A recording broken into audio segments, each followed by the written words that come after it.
I asked my subscribers to come up with Arc 3.0 builds, and while I did get a few extremely powerful builds to show today, a good portion of them were just one-shot bow shot for the fans. The stupidest ideas I have ever seen. Today I will play 5 builds for Warlocks, Hunters, and Titans suggested by comments and my livestream supporters. I will rate your build's offense, defense, versatility, survivability, speed, and consistency, and then give them a rating for flavor and viability, as those two tend to be at odds with one another. The goal being here to at least give you a sort of starting point for builds of your own. To start ourselves off, we have what might be the most Titan-like build I have ever had the pleasure of using from Wolframe. As a rule of thumb for all my builds, I will do my best to equip mods and weapons that I prescribe with my PhD in off-metaology to best suit the build, if maybe certain parts aren't specified. This build is truly magical. While there are far better builds in this list, this one probably was the most fun. In short, clap as many cheeks with the new Thunderclap melee as humanly possible. Monte Carlo to keep my cheek clapping holy crusade going in the new point of contact cannon brace. Well, okay, at least I would be using the new Titan exotic if I had one. No, I'm kidding. I have it, but they're still disabled because they took drug money from Telesto without telling Bungie, so instead we are running the Synthoceps. While the point of contact cannon, okay, I'm just gonna be calling these the clappers from now on because that name is just like 3 exotics named combined. Anyway, while the clappers may be a better choice one day, we did come up with an interesting theory. Can Synthos allow a immediately charged and then released Thunderclap to one-shot a Guardian if they trigger their biotic enhancements? The answer: yes. I didn't even realize this until I started writing my script. The rest of the build is fine. Touch of Thunder for better grenades. We were running lightning grenades, knockout for melee tools and survivability, shotgun for CQC and so forth. It was fine. The only issue I had with this build conceptually is that it takes approximately 3 seasons to charge up a one-shot Thunderclap. But when it does, oh man. And again, if you can get Synthos to proc, you could theoretically wipe out an entire line of Guardians with just a short charge melee. Offense 7, defense 4, versatility 5, survivability 7, speed 5, consistency 5, flavor B+, viability B+. The next build for Warlocks has gone completely under the radar, and yes, even though it's a solar build, it's absolutely worth knowing about in the current Arc 3.0 season. Okay, so everyone knows Jotunn is the single greatest weapon to ever grace this game, purely from the sheer fear it produces in the pants of your enemies. But combining the heat-seeking toaster projector with the Rain of Fire boots and the recently damaged buff 180 hand cannons is almost criminal. In case you don't know, the Rain of Fire boots grants the wielder a shot of sun tanning lotion whenever you get a fusion rifle elimination. This sun tanning lotion coats your weapons and grants them a 10% bonus damage. With the power of the sun and skin cancer, your 180 hand cannon, in this case a multi-kill clip survivor's epitaph, can suddenly 3-tap any Guardian. This creates the perfect formula for engram farming your inbox for hate mail. Slap on the Ember of Torches for free Radiant on melee hits, Icarus Dash and Touch of Flame, and let the sourdough from your toaster fly. Offense 6, defense 7, versatility 6, survivability 6, speed 7, consistency 5, flavor B-, viability B. I'm still not a huge fan of Jotunn, but when it works, oh man does it work. I have to knock a few flavor points because of how often the toaster gets abused in PvP, but it's still quite fun. All of these builds up to this point have been okay power-wise, but nothing really screams top fragging every game. But that is absolutely not the case with this next build from the Hunters. Hunters recently got a new chess piece that is borderline broken in PvP, and the only reason it's not getting a lot of attention is that it's best suited for the oldest subclass rework, the Void 3.0 rework.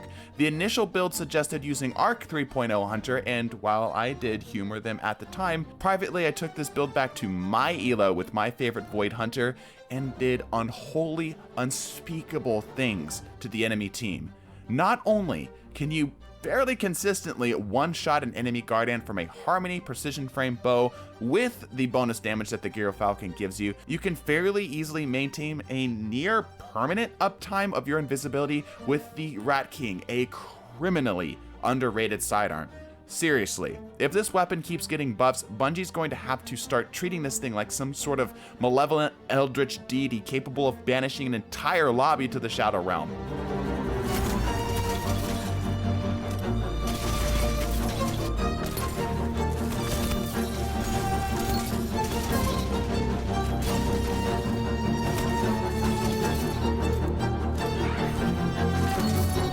Rat King's major weakness is its lack of range, which is why my build abuses every Sweatlord's least favorite primary weapon type, bows. Quick access sling with a few dexterity mods, and you can follow a bow shot into an immediate kill from the Rat King swap, allowing you to keep the string of invis going. If you have the catalyst for the Rat King, you almost don't need a recovery stat, as almost every kill with the Rat King, which will trigger health regen on a reload with the catalyst. It's a bit cheating to throw one of my all-time favorite builds into the mix with other subscriber builds, but if you ever want to feel like Agent 47 and the Spy from TF2 at the same time, absolutely run this build. I'm gonna be biased here, but offense 9, defense 8, versatility 9, survivability 8, speed 6, consistency 7, flavor S, viability S. This build is tried and true. I am almost afraid of this build getting popular because of it getting nerfed into the ground, but speaking of familiar builds, what about a Warlock build that uses the new and improved Blink? If you know anything about me and my PvP preferences, you will probably know two things. Number one, I love Blink, and number two, I hate trace rifles and waveframe grenade launchers. So somehow putting both of them into one build happened, and then I was just left with a confusing mixture of arousal and hatred. Blink somehow made me like the Dead Messenger. I'm starting to wonder if Blink just makes like everything better. Boring PvE activities, Blink. Yard work, Blink could help. Even a broken marriage, nominally better with Blink than without. Just like with the last build, this is a quick spot build. After napalm striking the floor near your enemies to the sounds of the song Fortunate Son, immediately swap over to your Survivor's Epitaph you used from the earlier build and clean them up. The choice of a 180 hand cannon is my only major gripe with this build from, sort of the onset, as most enemies are likely to survive the swap shot even at lower resiliences. So, in my professional opinion, use a 140 hand cannon or a 120 hand cannon with faster handling or quick draw or something like that. You're a bit of a one-trick pony with this setup, but it's a pretty good trick.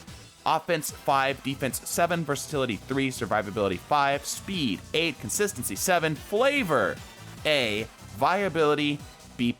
Okay, so remember that time I said it's a bit cheating for me to put my own builds into this video, but it turned out pretty good, right? Like, you're not complaining, I don't think. Well, I got another one of those. This series is called Stupid Loadouts, right? Well, I don't think this build is stupid because of the gear choices, but I think it's stupid because, Bird up!